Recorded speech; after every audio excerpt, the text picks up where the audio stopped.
Last Tuesday, I was in a client call. I knew the answer. I'd practiced it. I'd even written it down. So you were ready. What went wrong? The moment they paused, my mouth panicked. I didn't want the silence, so I filled it. Like, Ha, the classic verbal seatbelt. You buckle it just in case you crash. exactly. I counted them later. 14 fillers in 90 seconds. I sounded rushed. I sounded unsure. And I already knew the exact words I wanted. The gap between knowing and sounding is brutal. I've sat through meetings where people just keep talking to avoid the quiet. It's not a vocabulary problem. It's a trust problem. We don't trust the pause. We don't trust ourselves to just wait. Wait, did you just diagnose my entire personality in 3 sentences? Maybe, but it's true. The quiet isn't empty. It's where your actual voice lives. Welcome to English with Ava. I'm Ava. If you've ever caught yourself filling the air just to avoid a 2-second silence, you're exactly where you need to be today. And I'm Noah. I used to think fast speaking meant fluent speaking. Turns out, fast just means nervous with better posture. That's going on a mug. Today, we're not teaching you phrases. We're rewiring a reflex. One simple shift that makes you sound clearer, calmer, and completely in control. And before we dive in, tell us where you're watching from. And be honest, how many fillers did you use in your last conversation? Drop it below. We read every comment. By the end, you'll know exactly how to replace panic with present. No extra words, just better timing. Let's be real about what those sounds actually do. They don't just fill space, they leak confidence. Leak confidence. That's heavy, but I get it. When I hear back to back, my brain automatically assumes the speaker is guessing. Exactly. Every filler is a tiny apology. You're telling the listener, I'm not ready yet, please wait. And they hear hesitation, not intelligence. Right, we use them because quiet feels dangerous, like dropping a glass in a silent room. Perfect analogy. But here's the shift.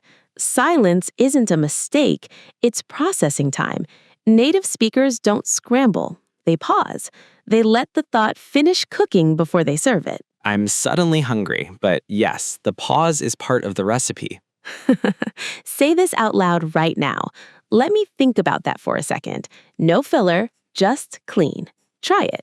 Let me think about that for a second. Wow, it feels heavier. In a good way. Exactly. You're buying yourself time without sounding shaky. Tell me in the comments, where do your fillers show up most? Meetings, phone calls, casual coffee chats? Write it down. We really want to know. Your answers shape how we explain the next layer. And here's what most learners miss. Fillers aren't a language problem. They're a trust problem. You don't trust the other person to wait for you. Ouch, but true. We interrupt our own thoughts out of pure habit. So we flip it. Instead of panicking in the gap, you step into it. You treat quiet like a tool, not a trap. A tool. I like that. It's like putting your phone on silent mode. The world keeps turning, but you control the volume. Beautiful analogy. And that's exactly what we're doing next. We're rewiring the reflex. I'm ready. My nervous system's already sweating. Good. That means you're paying attention. Let's break down why your brain even does this in the first place. Your brain treats quiet like a threat.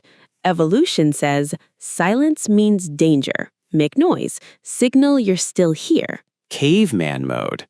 I didn't know my podcast brain was running on survival instincts. It absolutely is. When you stop mid-sentence, your nervous system panics. It throws out an like a flare, just to prove you haven't vanished. As a distress signal. I'm stealing that for my next team check-in. Please don't. But seriously, I learned this the hard way. I was at a language meetup last year.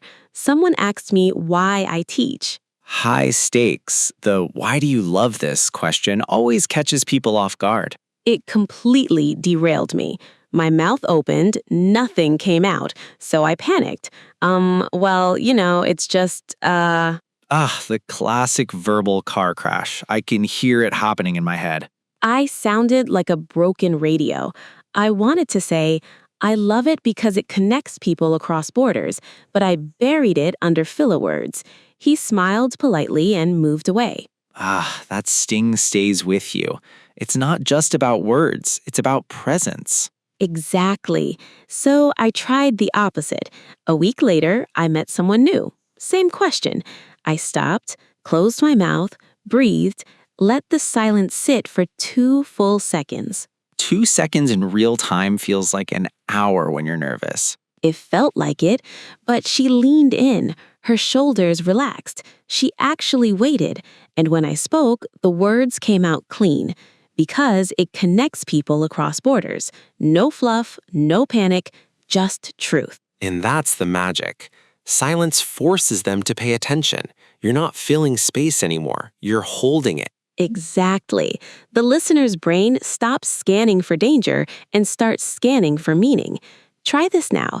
Say, "That's a good question. Let me think." Pause, breathe, then answer. That's a good question. Let me think. Wow, you can literally feel your pulse slow down. That's the physiological shift. You're taking the wheel back from your nervous system. You're choosing the quiet instead of running from it. It's like stepping out of a rushing river onto solid ground. Perfect description. And once you're on that ground, the next step makes it permanent. Halfway through, and what's coming next is the part nobody talks about.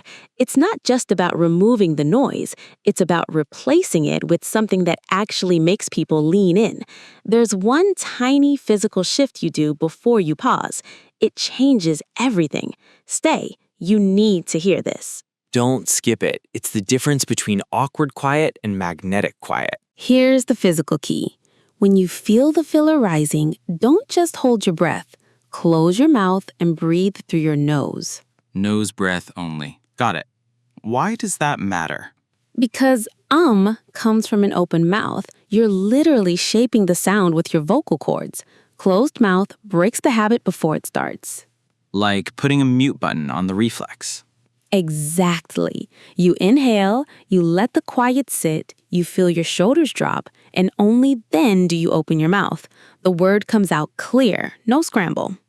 So it's not about being faster, it's about being intentional. Yes, speed kills clarity. Intention builds authority. Let's practice. I'll give you a prompt. Pause, breathe through your nose, then answer. Ready. Give it to me. What's your favorite way to relax after work?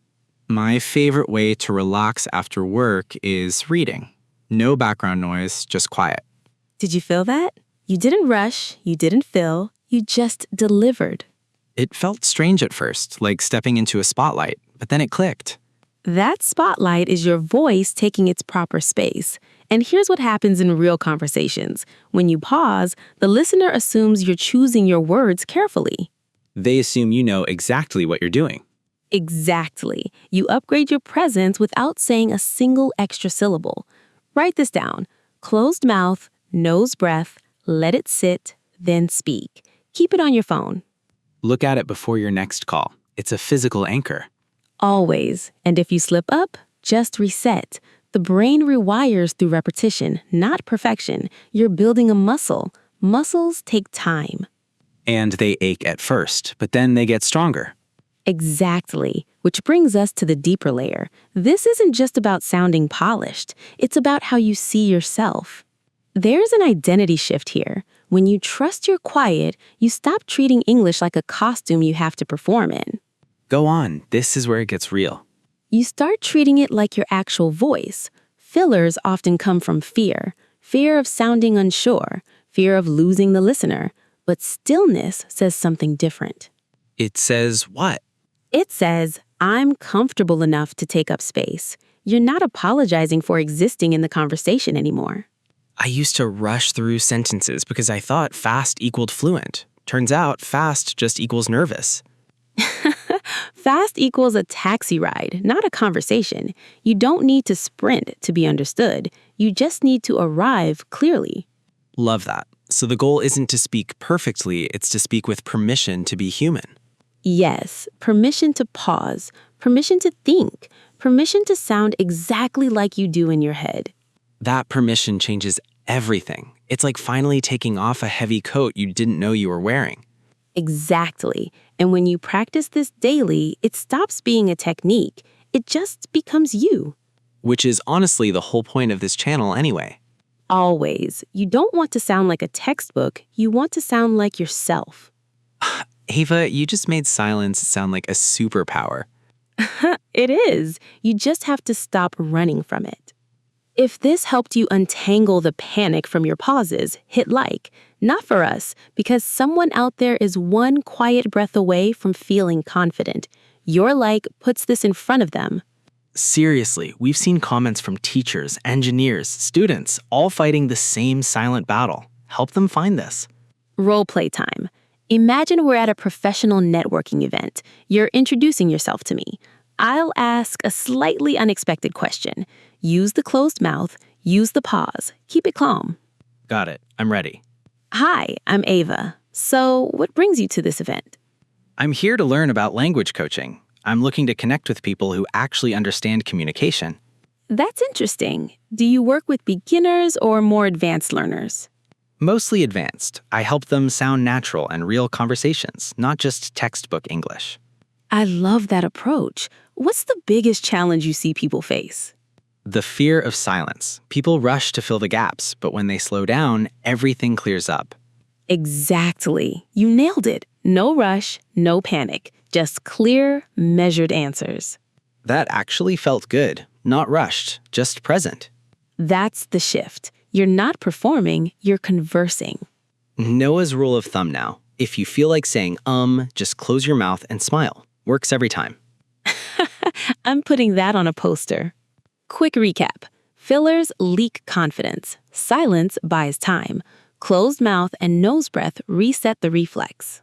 3 simple shifts. No extra vocabulary required. Just presence. Here's your challenge. For the next 48 hours, catch your fillers in low-stakes conversations. Close your mouth, breathe, pause. Just twice a day. That's it. Write your result below. Tell us what felt different. We'll be reading every single one. Go try it today. We'll be here when you get back.